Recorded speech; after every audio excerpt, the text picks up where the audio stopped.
Hello guys! Hello Aries! Aries, welcome dito sa aking channel, Kapalaran 888. Alamin natin kung anong messages, vibration, gabay, energy. Para sa inyong lahat, ito ay weekly general reading para sa lahat ng Aries friends natin.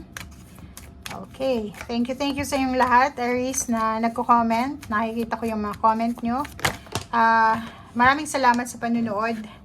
I hope na maka-resonate kayo dito. And yung messages dito guys, if ever na resonated ka, i-claim mo siya. Pero kung hindi naman, feeling mo naman ay malayo sa nangyayari sa buhay mo, kailangan mong i-ignore. Kuha tayo dito ng 4 cards.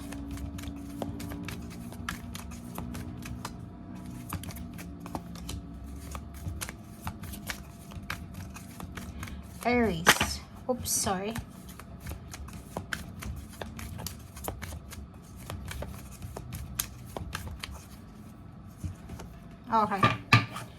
Okay, Aries.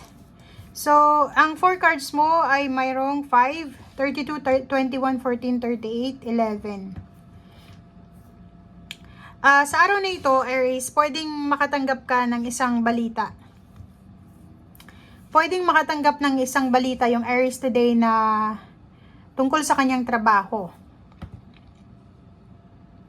Pwedeng ang balitang ito is mababawasan yung work of hours niya, yung hours ng trabaho niya. Pwedeng yung iba, pinakamahirap dito is ilipat sila ng lugar. Or yung iba sa inyo dyan is yung message na matatanggap mo ngayon, medyo mag-aalala ka. Okay? Sinasabi ng baraha sa'yo dito na sa linggong ito, sobrang workaholic yung ibang Aries. Yung ibang Aries ay sobrang magtatrabaho, gabi at araw, mag-overtime ng mag-overtime. Okay, makikita mo dito. Sobrang delikado yung ginagawa nila kasi napapabayaan na nila yung kanilang sarili sa sobrang overtime. Meron din kayo na posibleng matanggap na balita regarding sa family life mo. Like for example, may mga yung kapatid mo na wala ng trabaho, or posibleng yung magulang mo na wala ng trabaho or kano pa man. Or posibleng may mababalitaan ka na hindi maganda regarding sa money. Ang pinaka-worst dito, if ever man nagpapatayo ka ng bahay, nagpaparenovate ka ng bahay, pwedeng maantala to. Pwedeng maantala dahil siguro yun, mawalan ka ng trabaho or medyo madedelay yung pera na ipambabayad mo sa mga workers mo, parang ganun. And merong may malungkot dito na Aries. Malungkot siya kasi ang tagal niya nang nag-aantay ng offer ng work, or ang tagal niya nang nag-aantay para sa trabaho, nag-a-apply siya, hinihintay niya kailan ba siya tatanggapin, kailan niya ba makukuha yung confirmation message, yung confirmation call, but until now, wala pa rin. So, medyo disappointed na siya sa mga impatient na din siya. Hindi niya na alam kung ano ba yung gagawin niya.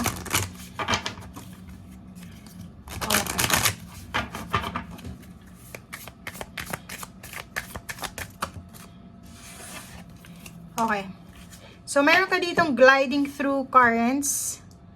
And meron kang childhood devotion, keeping in check. So, eto guys, resonated kayo dito. If ever eto yung mga situation nyo, resonated kayo dito na number 13 for gliding through currents. Kasi, kailangan natin guys na baguhin yung approach natin. If ever na unexpected na walan ka ng trabaho, may na-delay. For example, nagpapatayo ka ng bahay, nagpaparenovate, hindi matutuloy. Okay lang, kalma lang, kumalma ka lang.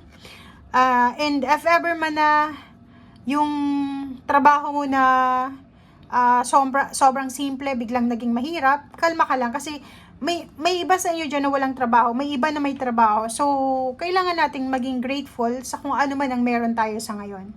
Okay? So, dito sinasabi ng baraha sa atin na kailangan nating mag-go with the flow daw sa linggong ito. If ever man ako anong sinasabi ng baraha na ito na medyo disappointments, go with the flow lang. And wag mong maliitin yung sarili mo eh. 'Diba? Kasi itong number 5, nag-aalala ka eh. Iniisip mo, naku, saan ako kukuha, ganito, ganyan, saan ako mag-a-apply. Minamaliit mo yung kakayahan mo eh. You are multi-talented, complex being. Embrace and love who you are. Alam mo kung ano yung galing mo. Alam mo kung saan ka magaling. Alam mo na may talent ka. So, bakit ka natatakot? 'Diba? Keeping it in check. Pay attention kung ano yung nangyayari sa paligid mo. Okay?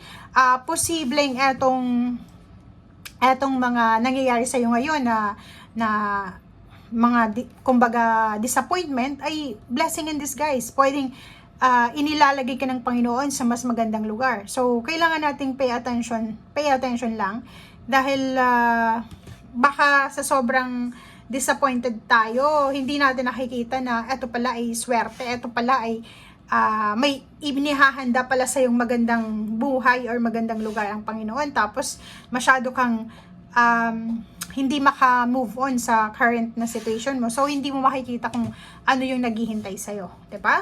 So, yun ang sinasabi ng baraha.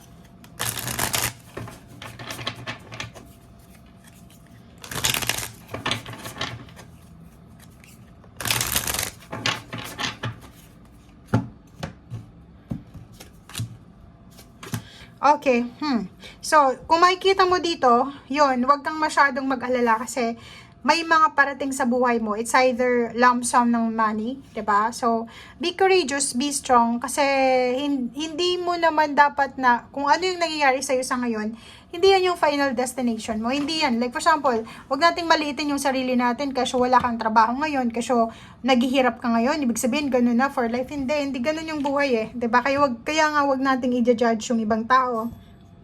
Mismo yung sarili mo kung ano yung situation nila kasi sa ganun lang ng Panginoon, biglang magbabago yung lahat eh. 'Di ba? So, Ten of Pentacles, may lump sum, may malaking halagang pera na pwedeng matanggap ka or pwedeng yung family mo. So, hindi ka dapat nag-aalala. Be strong, be courageous.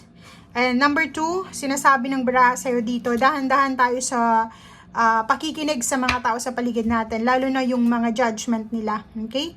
Like for example, palagi kang naghihintay ng mga sasabihin ng mga tao. Nakadepende ka sa sasabihin nila. Huwag kang makinig sa kanila. Okay? Page of Wands and King of Cups. So, sinasabi ng baraha, kailangan mong maging mapasensya. Magpasensya tayo para sa future natin. Kailangan natin guys na bigyan ng sarili natin ng time, 'di ba, para ma-improve natin yung sarili natin kasi hindi naman ganun lang eh. And hindi lahat ng matanda na ngayon or may edad na dapat talaga requirement na successful. Hindi ganun. Kasi may kanya-kanya tayong journey dito sa mundo. So, kumalma ka lang, okay? Pwede kang kumalma, pero wag mong kakalimutan na yung pangarap mo, still pangarap mo pa rin. Kailangan mo yun na to pa rin. Kailangan mong pagsikapan. Okay? Fight for your dreams. And Queen of Wands, yun. Kailangan yung solusyon mo is makalaya ka. 'Di ba? Makalaya ka sa kung ano man itong financial status na meron ka sa ngayon. So, trabaho, sinasabi ng baraha sa'yo dito na kung ngayon ay desperada ka dahil wala kang trabaho, mababa yung sweldo, overtime nako, ngayon lang yan kasi may parating na pagbabago sa'yo. Okay? 8 of Pentacles, kung may trabaho ka, focus ka dapat sa trabaho. And gawin mo kung ano yung nararapat, gawin mo yung solusyon, wag mong maliitin yung sarili mo. Kasi yun yung hindi maganda. Pag minaliit mo yung sarili mo, sino pa yung maniniwala sa'yo? Okay, thank you guys and see you again. Bye!